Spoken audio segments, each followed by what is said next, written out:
South Africa में Pakistani businessman community को संगीन खतरात का सामना, बड़े बड़े इंकशाफात होने लगे। 14-15 दिन से किसी पाकिस्तान की शॉप ओपन नहीं हुई। बड़े बड़े लोगों को जिंदा जला दिया गया है दुकानों के अंदर। पुलिस चली जाती शॉप्स पे, सामान उठा लेती।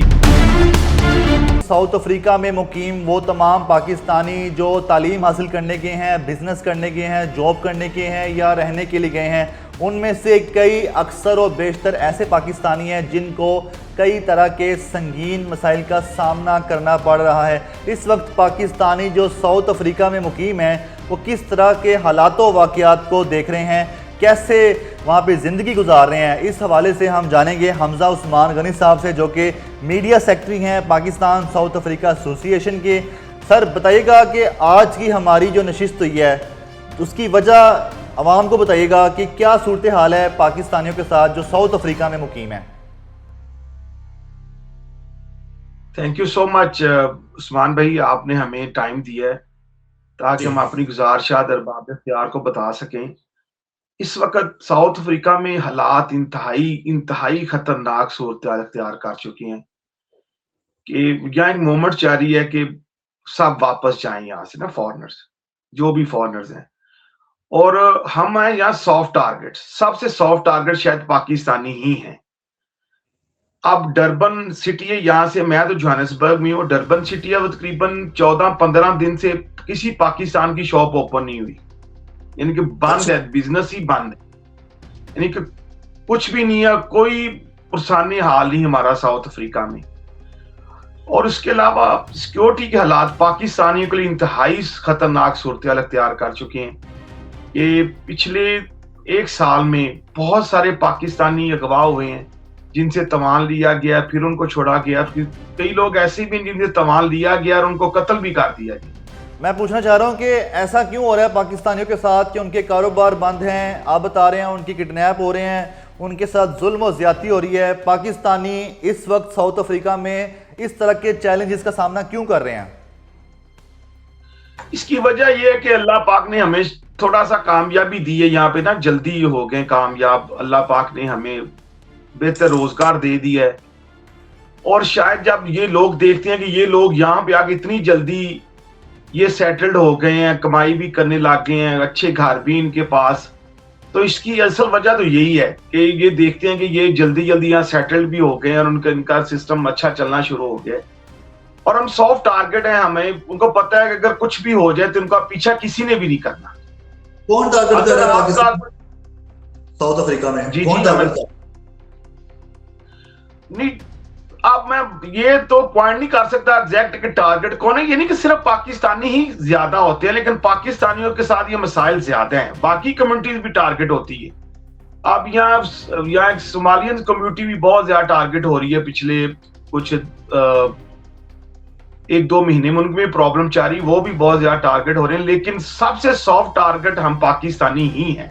एक तो आपने कहा कि कारोबार के मसले हैं, और जो मसले हैं वो जरा तफसील से बताइएगा।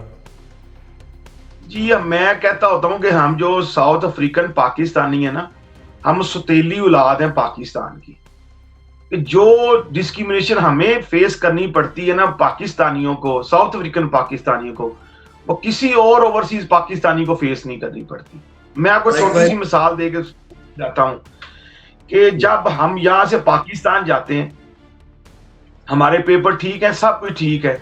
अगर मेरे पास साउथ अफ्रीकन पासपोर्ट नहीं या मैं साउथ अफ्रीकन सिटीजन अभी मुझे नहीं मिली, तो मैं पाकिस्तान से 50-60 हजार या लाख रुपया देने के बगैर वहां से साउथ अफ्रीका लिए ट्रेवल नहीं कर सकते। या आप किसी साउथ अफ्रीकन पाकिस्तानी से पूछ लें कि ऐसा होता है कि नहीं होता। लोग बताते नहीं है, लेकिन ये असल बात मैं बिल्कुल सही बता रहा हूं आपको कि आप रिश्वत देने के बगैर पाकिस्तान से साउथ अफ्रीका के लिए ट्रेवल नहीं कर सकते, जो मर्जी हो जाए।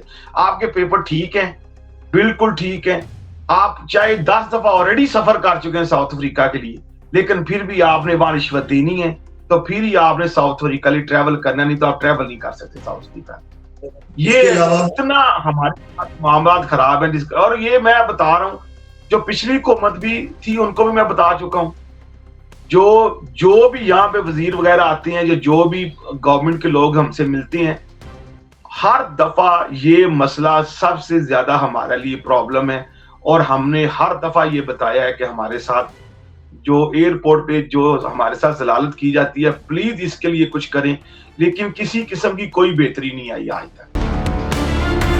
और जो पाकिस्तानी साउथ अफ्रीका आने की सोच रहे हैं, प्लीज मैं उनके लिए भी दरखास्त करता हूं कि इस वक्त साउथ अफ्रीका आने के लिए बिल्कुल मौजूद मुल्क नहीं है। यहाँ के हालात इंतहाई खराब हैं। एक दिन पहले पूरा साउथ अफ्रीका बंद था, यानी कि पूरा जो हमारा मेन टाउन है जोहानिसबर्ग में वो भी बंद था, जो बड़े बड़े मॉल थे वो भी बंद थे, कि वो प्रोटेस्टर कह रहे हैं कि आप यहाँ से फॉरेनर जो है ना, यहाँ से साउथ अफ्रीका से चले जाएं। साउथ अफ्रीका में पाकिस्तानी किस तरह के कारोबार कर रहे हैं जो आप कह रहे हैं सबसे आगे हैं? सबसे ज्यादा पाकिस्तानी जो कारोबार में यहाँ पे हैं वो है सेलफोन एक्सेसरीज का बिजनेस और सेलफोन का भी। लेकिन मेन जो बिजनेस है पाकिस्तानियों का साउथ अफ्रीका में वो सेलफोन एक्सेसरीज का बिजनेस है। सेलफोन के फील्ड में हम सबसे ज्यादा हैं, यानी कि हम डोमिनेट करते हैं पूरी सेलफोन इंडस्ट्री को, स्पेशली एक्सेसरीज हम ही डोमिनेट करते हैं। ये जो हम सेलफोन में आप यूज करते हैं, screen protector, pouch, hand free, charger, data cable और जो कुछ भी गैजेट्स वगैरह हैं, वो पाकिस्तानियों का मेन बिजनेस तो यही है। उसके बाद इनकी शॉप्स हैं, ये ग्रोसरी शॉप भी हैं, सुपर स्टोर भी हैं। फिर उसके बाद दूसरा बड़ा बिजनेस है हार्डवेयर का बिजनेस, उसमें भी है पाकिस्तानी काफी ज्यादा। तो ये मेन पाकिस्तानियों के बिजनेस है यहाँ साउथ अफ्रीका में। लेकिन इस वक्त जो कोई पाकिस्तान से आना चाह रहा है वो बिल्कुल साउथ अफ्रीका ना आए। और दूसरी एक और प्रॉब्लम बहुत ज्यादा है कि यहाँ पाकिस्तानियों के लिए पेपर्स के लिए कोई बहुत ज्यादा मसाइल हैं। गवर्नमेंट ऑफ साउथ अफ्रीका हमें बिल्कुल पेपर नहीं देना चाह रही, और हमारी गवर्नमेंट भी कोई इनसे, पाकिस्तान साउथ अफ्रीका एसोसिएशन किसी निगोशिएशन में जरूर है उनके साथ कि किसी तरीका से हमें पेपर मिल जाए यहाँ पे, और यहाँ पे प्रॉब्लम ये वाली हमें फेस ना करनी पड़े दोबारा। आपको जो मसाइल आ रहे हैं जो पाकिस्तानी साउथ अफ्रीका में, वो तो मुआशी मसाइल हैं, मुआशत के मसाइल हैं, कारोबार के मसाइल हैं, इसके अलावा तो कोई मसाइल नहीं है यहाँ पे? नहीं, ये तो मैं आपको बता रहा हूँ कि आपने मुझे पूछा कि हम करते क्या हैं। अब मैं आपको मसाइल आपको बताता हूँ कि अगवा बराए तवान इंतहाई बढ़ चुका है यहाँ पाकिस्तानियों में, इंतहाई ज्यादा। पिछले एक साल में बहुत सारे लोग ऐसे हैं जो अगवा किए गए, जो बड़े बिजनेसमैन थे, उनको अगवा किया गया, उनसे तवान लिया गया। उसके बाद उनको कई लोग कत्ल भी हो गए हैं। कल थोड़े दिन पहले एक बहुत बुरा इंसिडेंट हुआ, मैं नाम नहीं ले रहा कि आप अंदाजा लगाएं जी, कि एक लोकल ने पाकिस्तानी को उनकी बीवी और बच्चों के सामने रोड पर कत्ल कर दिया। अच्छा, आपको शायद आपकी वीडियो गुजरी है कि नहीं, कि आप देखेंगे तो आपको रोना आ जाएगा कि बच्चा अपने बाप को पंप कर रहा है, रो रहा है, खून उसके बच्चों के हाथों पे लगे हुए हैं, उनके सामने, उनकी बीवी के सामने पाकिस्तानी को कत्ल कर दिया गया रोड के ऊपर। साउथ अफ्रीका में कौन पाकिस्तानियों को कत्ल कर रहा है, कौन किडनैप कर रहा है, कौन लोग हैं वो? अब ये असल में अगर पता हो तो मैं खुद ना जाके बता दूं गवर्नमेंट को कि आप ये लोगों को पकड़ लें। अब कुछ कहते हैं कि इसके पीछे पाकिस्तानी खुद ही इन्वॉल्व हैं, कुछ कहते हैं कि बस हम ज्यादा कामयाब हैं तो शायद लोकल यहाँ के हमें उठा लेते हैं, या कुछ कहते हैं कि जहाँ जिम्बाब्वे की भी कम्युनिटी है, कुछ कहते हैं वो उठा लेते हैं। इस तरह ये तो अब यहाँ की गवर्नमेंट को चाहिए कि हमें प्रोटेक्ट करे, और हमारी एम्बेसी को चाहिए कि यहाँ की गवर्नमेंट को कम से कम फोर्स करे कि हमारे शहरियों की जो है जानो माल की हिफाजत को यकीनी बनाया जा सके। असल बात तो ये है। साउथ अफ्रीका में पाकिस्तानी एम्बेसीज का क्या रोल है? अगर इस तरह के वाक़यात होते हैं तो क्या पाकिस्तानी जाके उनको रिपोर्ट करते हैं और फिर उनका आगे से क्या जवाब आता है?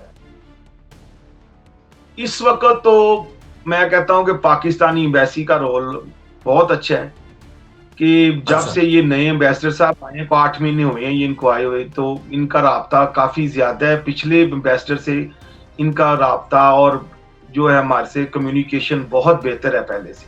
एम्बेसी ने थोड़ा सा गवर्नमेंट के साथ उसको प्रेशराइज किया है तो बेहतरी आई है। वहां पे अल्लाह का शुक्र है कि 1 महीना हो गया कोई वाकया रिपोर्ट नहीं हुआ।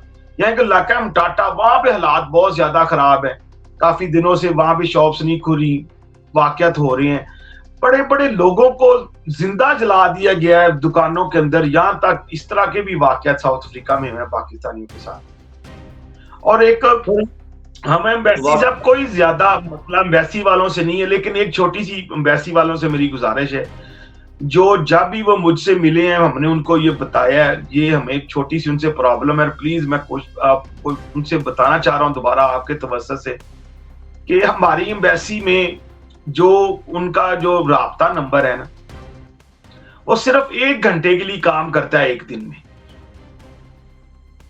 अब 365 दिन में 104 दिन तो वीकेंड की छुट्टियां हैं और 50-60 वैसे छुट्टियां आ जाती हैं जो पाकिस्तानी कुछ दिन है, कुछ यहाँ की छुट्टियां, तो मिला के तकरीबन 200 दिन बचता है। 200 दिन में अगर आप पूरे एक साल में सिर्फ 200 घंटे, जहां 4 से 5 लाख पाकिस्तानी मौजूद हैं, आप 200 घंटा टोटल फोन सुनेंगे, तो अगर हमने एम्बेसी से राब्ता करना है या एम्बेसी को कुछ बताना है तो हमारे पास कोई तरीका नहीं।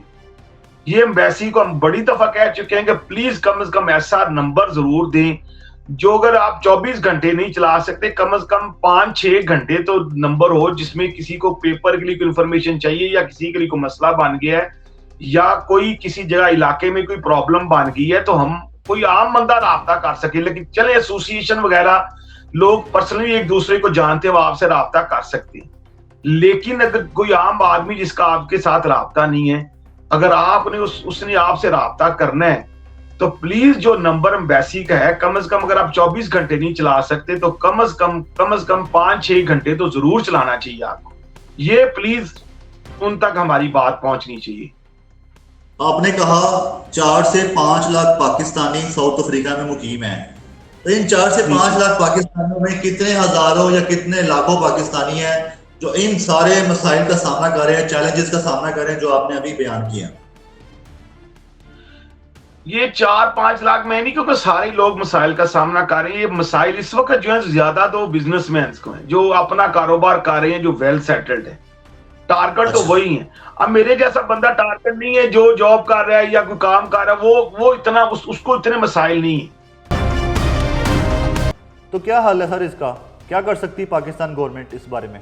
सर इसका हाल तो ये है कि पाकिस्तानी गवर्नमेंट के थोड़े से जो ना मरासम साउथ अफ्रीका से बढ़ाने चाहिए, उनकी जो अथॉरिटीज है उनसे बात करनी चाहिए कि हमारे पाकिस्तानी कम्युनिटी की जो जानो माल की हिफाजत को यकीनी बनाया जा सके साउथ अफ्रीका में, और जो वाकयात होते हैं उनको सीरियस लिया जाए।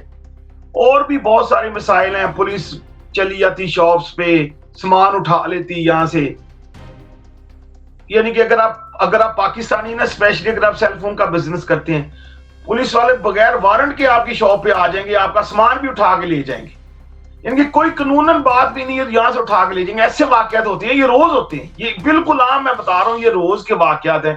पुलिस आएगी, आपका सामान उठाएगी, आपका सामान उठा के ले जाएगी, आपके साथ आपको कुछ भी नहीं है, अगर आपका कोई गलत काम भी नहीं कर रहे फिर भी उठा के ले जाएगी। अगर आपको कुछ उनको दे देंगे तो मामला सेटल्ड हो जाएगा, नहीं होगा तो फिर आपको उठा के ले जाएंगे, फिर वहां जाके सेटल्ड होगा। ये मसला है। आ जाए पाकिस्तान, आ जाए, अपना मुल्क है, अपनी सरजमीन है, दियारे गैर में है, इतने मसाइल हैं, फिर वहाँ पे क्यों रहते हैं? वापस आ जाए पाकिस्तान। क्या कहते हैं, ये कोई हल नहीं है या फिर इसके अलावा कोई हल हो सकता है? सर आप पाकिस्तान में हैं, अगर आपको मैं कहूँ आप यहाँ से जॉब छोड़ के सिर्फ दूसरी कंपनी को ढूंढने के लिए निकल जाएं तो आपको कैसा महसूस होगा, कितनी देर लगेगी आपको पूरा बिजनेस वाइंड अप करना, और बच्चे यहाँ पे जो बच्चे यहाँ पे पैदा हुए हैं, जो यहाँ के माहौल के आदी हो चुके हैं जी, ये हाल मेरा नहीं ख्याल को हल है पाकिस्तानियों के लिए कि वो साउथ अफ्रीका छोड़ के पाकिस्तान आ जाए। पाकिस्तान के हालात कौन से इतने अच्छे हैं?